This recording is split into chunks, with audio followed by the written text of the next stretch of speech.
Good evening. Welcome to another episode of The Brozone Layer. Today we've got a very special guest, the one and only college roommate of Jason Voorhees, Jerry Freeway. Now Jerry has asked that we conceal his identity, shield his face, which is totally okay. So in Brozone Layer fashion, we've given him quite the makeover. So, I'd like to thank you for being here with us today, Jerry. Thank you, Brad. Thank you for having me on. I'd like to just be able to tell my story, be able to get it out there, let people know what's really going on with Jason Voorhees. Oh, this is freaking ridiculous. Okay, Jerry. Now describe to me your thoughts as you walk in to your dorm room. Discover, see who your roommate is. Please. Well, the first thing that I noticed was that he never spoke a word. As many nice compliments as I gave him, as many chances that I tried to have conversation with him, there was never a word spoken. There was never any love had between he and I. Not that type of love, but friendship-wise. Friendship. Well, now I bet he didn't. Now, being that at this point in time, you knew there's a serial killer, a mass murder from Crystal Lake. Describe to me the first time that you knew that he was really as weird as the movies depicted. Well, after plenty of days where he sat in the corner, looking out the window, particularly at sorority houses. One evening, one hot, sultry night, as my girlfriend, Bethica, and I decided to get a little handsy, if you know what I mean. I don't really care. Oh, but it is a good one. As my hands went up her now wrinkly, rigid body, falling over her lumped breast and her manly built chin. There were times when I'd look up in the corner and see him staring at me, sharpening his blade, and not the one he kills with. Oh my God, please stop. Okay, please stop. Is there anything we can do to make him stop, please, guys? I just got down in there and tasted it like... What? Yes, maybe one day I could teach you a thing or two, boy. Okay, now that I'll never have sex again, describe to me the one night, the night that changed it all, the night that he came after you, the night that he sodomized you. I'm afraid I don't know what you're talking about. I'm afraid.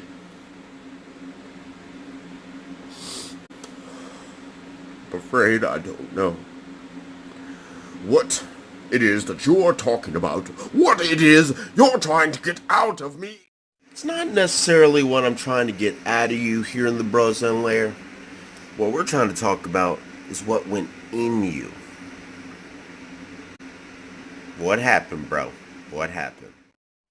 The night was young. Bethica had just left, and there stood Jason still in the corner. Unsheathed, unsheathed, ready for damage to be done. He took my head and he shoved it outside of the window and closed it just down on my neck so I could breathe fresh air, so my screams could be heard by the world, as he took Friday the 13th to places it should never, never have ever been. My cries were heard by many, recognized by none. It was so hot. It was so painful. Oddly enough, he never cut me. He never stabbed me. Well, he never stabbed me. But since that day, I have become the man you now see before you, a cow, a bastard, one of which has no life to live. Bethica and I ended up getting married only for me to reveal this to her, at which point she left me. I guess as Will Ferrell say, he did not like it. Nope, sure didn't. Now, Bethica, if I'm not mistaken from what I've read in reports, dead. What happened there? What happened there? I'm so sorry. Show some respect, you heaving ball of a beautiful man's beard. Bethica was taken from me. Oddly enough, by Jason. He did not really care for the fact that she broke my heart.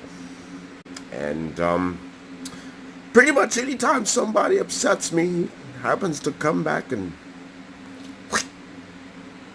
take care of business. Feel me? Feel me? So watch your fucking mouth, bruv. Watch your mouth.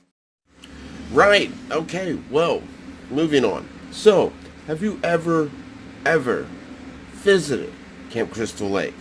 Have you ever taken time to go out there and see the surroundings, perhaps see where his pain originated from? Yes, by chance I do happen to go and visit on the same day every year, usually in December, when it's cold, when he's not there. I used to be a camp counselor there long ago in 1979. It was a summer job as we paid for college. It was about paying my way to college. It was a rough job. A lot of rough sex. Okay, two things, real quick. Don't ever do that again. That last bit. Don't ever do that again.